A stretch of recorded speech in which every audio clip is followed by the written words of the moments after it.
Verdi, Bizet, Molière, Corneille, des noms qui n'évoquent pas grand-chose pour de nombreux jeunes. Eh oui, Rachida Dati, la ministre de la Culture, s'est inquiétée cette semaine du manque de connaissances des collégiens, des lycéens en art. Elle veut les inciter à aller au théâtre et à l'opéra.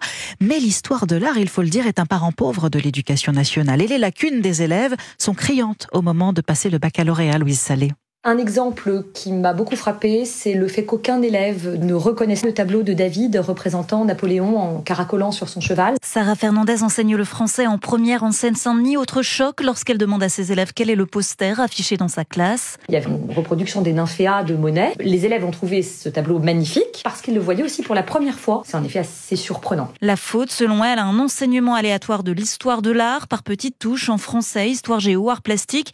Et au bac, les dissertations manquent d'exemples artistique. Stéphane Flocari, prof de philosophie dans le Val-de-Marne. Dans la plupart des copies, il y a une assez grande pauvreté en matière de connaissance de l'histoire de l'art. Toute une partie de l'histoire de l'art fait référence à l'histoire des religions et les élèves ne savent quasiment plus rien là-dessus. En cours de philosophie, pour nous, c'est très précieux de prendre du temps pour essayer de réfléchir sur les œuvres. Améliorer la culture artistique des élèves ne passe donc pas seulement par quelques pièces de théâtre ou concerts d'opéra, il faut de vrais cours dédiés.